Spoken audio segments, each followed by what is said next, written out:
Saints camp report, quarterback competition heats up, D-line thrives, run game installs, special teams battle, a lot of buzzwords there. I think this is after day 5, ladies and gentlemen, which would have been after Monday's practice. Okay, so Monday, first day in full pads. All right, Tuesday is like a special teams day. I think the practice is only like an hour, not that big of a deal. But Monday was okay. We're here. Like now it's football time. Right now, the physicality's ramped up. The pads are on. It's time to hit. Time to really see what this team's made of. All right, for at least the first step of seeing what they're made of.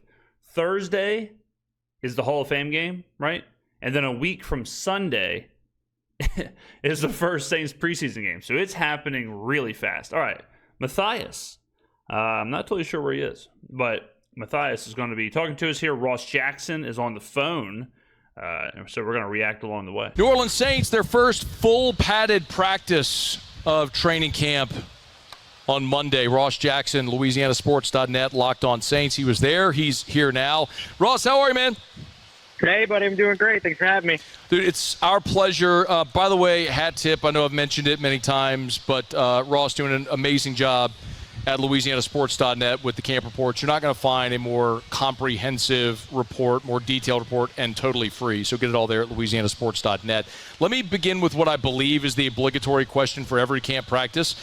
How do the quarterbacks look? Yeah, okay, good. I thought you were going to ask me if it was hot outside. I was going to say, let's talk about something else. I don't want to think about that. No, but the quarterbacks, for the most part, look, I'm going to be honest, like, today was pretty uninspiring, really, from all three of those guys.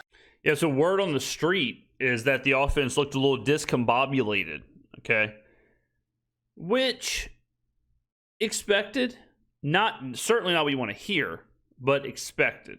All right, the fact that these are young players, the fact that there's a lot of players returning, so the continuity as a whole, you know, whether it's even just Tyler Shough or Spencer Rattler taking snaps from Eric McCoy, whether it's them throwing to these wide receivers, whether it's just youth on the offensive line, Talise Fuaga moving, Kelvin Banks obviously is a rookie, Trevor Penning moving. Like, there's just a lot happening. Oh, and it's a completely brand spanking new offense. Okay? That is, I'm not surprised at all that they're starting late. I'm not surprised at all, or starting kind of rough. I'm not surprised. Defense, Brandon Staley, one hell of a DC. Who knows what they're seeing? But if this doesn't change, that's bad news bears. This has to change. Now we've got to see some improvement. Now it's not all sunshine and rainbows. Okay, now we're starting to see a little bit of that. Well, hold on a second. Well, hold on. Which is fine. That's what training camp's for. That's what preseason's for. I had a commenter say, if Rattler goes 10 for 10 and 9 for 9 in every practice, how do you sit him? It's like, yeah, you probably don't if he goes 212 for 212 over the course of the offseason, but that's not going to happen. There are going to be bumps in the road. There are going to be interceptions. That's fine. What is not fine is if it becomes a trend. If it's interceptions every day. If it's the offense is discombobulated every day. If that happens, and that's happening in the preseason, now we got issues. And that's going to be the case when you go into your first set of padded practices and things like that. There's a little bit of a recalibration you have to go through. Some of these guys haven't worn pads since January or February. And so getting back to that sort of situation is something you've got to adjust to. But they found their little moments to kind of make plays and things like that, which has been consistent over the course of the first 5 days of camp. But looking at them in totality, I think you see good things and you see places where they struggle. I think so far Spencer Rattler's been the most consistent and maybe best quarterback of the trio. He's the only one that hasn't taken third-team reps either, though, so I don't know how much that plays into things. But right now I would put him pretty comfortably right now at number one amongst the beginning, but obviously we're just 5 days of camp in, and so things will continue to go. And especially as they sort of get more opportunities with these padded practices to deal with the pressure that's been coming from guys like Chase Young and Carl Granderson, who have kind of been on fire, seeing which one of those three really one of the two between Spencer Rattler and Tyler Shough, really can kind of manage the pressure. I think that might be one of the earliest deciding factors for that week one battle. You, I noticed in your report that a big part of the focus today was the run game install. And Ross, I do think this is interesting because when you and I were having these conversations a year ago, really the biggest part of the offense was Clint Kubiak for the first time in 15 years. There was Yeah, we had the zone run scheme, completely different situation. a new offensive coordinator, and you went into such detail about like the wide zone, right? The different style of run. What do we know, or do we know yet anything about the approach to the running game with Kellen Moore? Yeah, I think when you talk about Kellen Moore's run game, we have to look at two specific things. The run game as brought to you by the running backs, and then the running game that's brought to you by all of the other players that can contribute. So starting with the running backs, I think the thing that's most consistent with any Kellen Moore offense is his ability to be able to play to the strengths of who is in that backfield. So while Alvin Kamara will still get his opportunities out in space and in that wide zone offense, which is what the Saints ran 69.8% of the time last year, league most outside of the tackles rushing last year, we'll probably still see a good bit of between the tackles rushing with guys like Tim. Yeah, Kellen's going to blend it. Kellen's much more of he's blending all the different run systems. Kendra Miller, Devin Neal, Cam Akers, whoever that other complementary between the tackles rusher ends up being. And so I think that you'll see that. You're also going to see a pretty good blend of both zone, which is basically, zone running is more about kind of blockers trying to set up multiple gaps for the running back to be able to read those gaps, read where the gaps are being shot by the defense, and then choose the gap that's not those. They usually try to open up 3 different gaps in zone run plays. And then you'll also still see some of the man or gap scheme runs where everything's really about trying to just power through, open up a hole for that running back and allow that running back to be able to attack that lane. So I think you'll see both of those sides. The other piece to this is all of the other players that will contribute to the run game. You're going to see jet sweeps. You're going to see end arounds. You're going to see RPOs from the quarterback. You're going to see designed runs by the quarterback. We saw designed runs for Spencer Rattler in his first team reps the first day of practice. And so I think that that's the other area where you're really going to look for Kellen Moore to bring things into sort of the modern day, as Cesar Ruiz called it today, when it comes to that run game. I'd love to ask a follow-up on Kendra Miller because... Real quick on the offense. When it comes to the new play callers and this new style of just like offensive philosophy, it is never going to be, it's always going to be week to week, and it's always going to be play to play, and it's always going to be quarter to quarter. It will not be, we do this one thing and we do it every week, and that's going to be it. That's just not how it is now. It's way more of a chess match now where you make a change or you do something, you design something, the defense adjusts. Okay, now you have to adjust.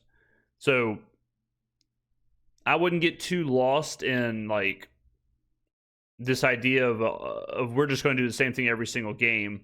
I think Kellen is going to have the team versed in a lot of different stuff, and he's going to adjust as need be. I think his offense will be very, very versatile. We all know the story, right? Over a couple of seasons, the inability to stay healthy, the extreme potential, it just hasn't worked. I know you wrote about Kendra Miller. You all had a chance to speak to him a day ago. If you would, share with us your 10,000-foot observations of Miller early 5 days in now through camp. Yeah, I'll start with what we saw from him at the podium, because I think the qualities that he expressed at the podium are still the qualities that we're seeing on the field. And getting to speak to him after practice the other day, like, look, I'm still very much in my infancy, right? Like, I've only been covering this team in person from about, 2020. And so Kendra coming in 2023, he's like one of those players. I haven't seen many careers begin and end in my coverage, but he's one of those guys that, I will see the beginning and end of his career at some point. So I think that, when you start to see some of those guys, you kind of start to see a bit of their story start to, formulate. And his story is one that's really kind of challenging. He didn't have a lot of injury issues in college, and all of a sudden he showed up in New Orleans, and he's kind of lived on injured reserve, as he said. And so now he's kind of in a place where he's feeling a little bit more free. He's expressing a little bit more joy. He feels a whole, weight load off of his shoulders in the fact that he's feeling healthy, and he feels like he has his body back. This is a guy that 2 years into his career last year needed that Giants game to remind him that he could still play football. I mean, that's kind of tragic when you really think about it, right? Like, for a guy that was, by the way, came into the league at 20 years old. And so you kind of see a little bit of the Kendra and players like him where, you have a rough start, but then there's some coaching changes. You got a new lease on life, and you got to take advantage of it. He cannot have a slow start. He cannot miss assignments. He cannot miss blocks. He cannot drop passes. He cannot get hurt. like new lease on life. You got to hit the ground running.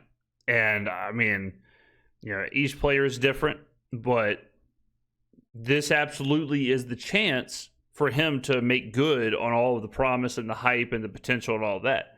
But he's got it. He has to show up every single day. He's kind of in the same situation as the quarterbacks, where he's not brought in, or he wasn't drafted by this staff. They drafted Devin Neal. Alvin Kamara exists, so Kendra's not going to be the starter. So it's like, all right, what can you show us to where you don't get buried on the depth chart?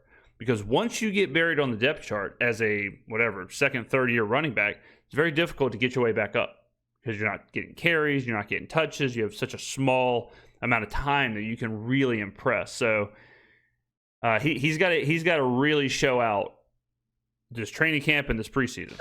The gratitude from him, and I think you see all that kind of play out on the field as well. He's working hard, he's dedicated, he's trying to run through tackles. He had a really nice run today in these padded practices, which kind of puts him back in his element. And we talked about kind of the split of, the wide zone or the outside runs versus the inside runs. Kellen Moore is a little bit more balanced, and so I think that's going to allow Kendra Miller to do a little bit more of what it is that he's best at, which is running between the tackles, running through contact, stick his foot in the ground, one cut, and get downfield. And I think that's one of the things that he's looking forward to most with this new offensive system that should support his skill set a bit more. Couple more for you here. Ross Jackson is with us, LouisianaSports.net, and, of course, Locked on Saints. Make sure you subscribe YouTube or wherever you get your podcasts. This was the first full padded practice, and, Ross, I don't really like to ask questions about the line of scrimmage until they put the pads on, because what can you really tell until they actually put pads on? So one day, but what can you really tell now that they put the pads on?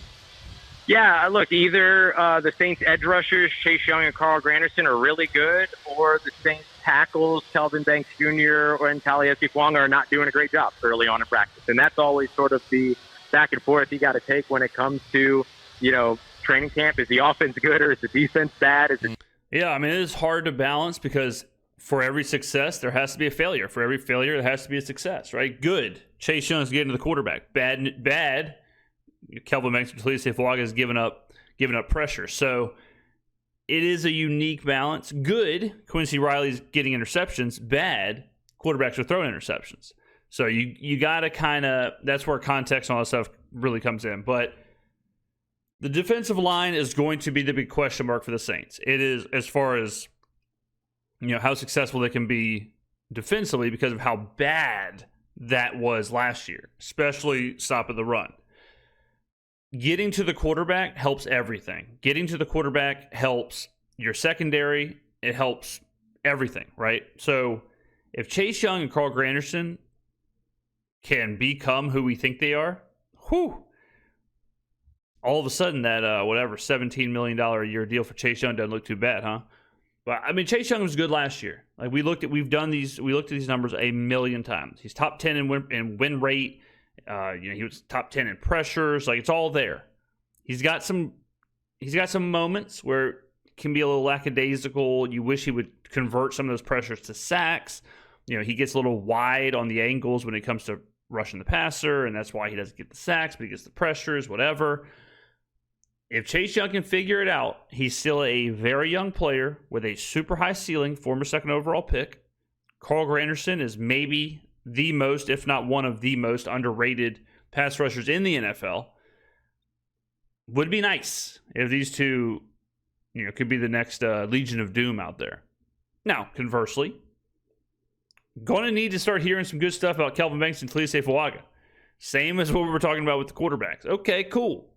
Or the offense as a whole. All right, cool that Chase Young and Carl Granderson are doing things. We need to start hearing, okay, wow, Taliesin Fuanga is locked in. Okay, wow, Kelvin Banks is put on a clinic. We need to hear some wins from them. Defense good, or is the offense bad? That balance. But, look, we know Taliesin Fuanga is really good. He was great starting at left tackle, a position he had never played before.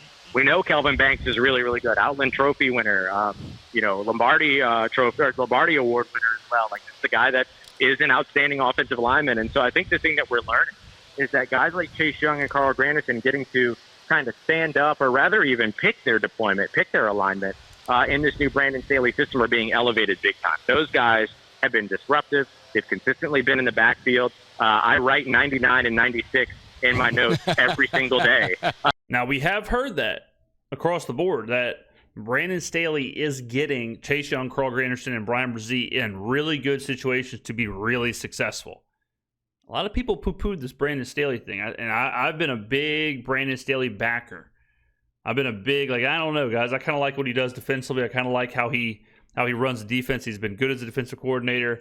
I know a lot of people say, well, he's a bad head coach. Well, good news, he's not the head coach. Because those guys are constantly making plays. Similarly, I can go ahead and tell you the Chicago Bears defense is probably going to be pretty sweet under Dennis Allen. But Dennis Allen's a fool. He's a bad head coach. True.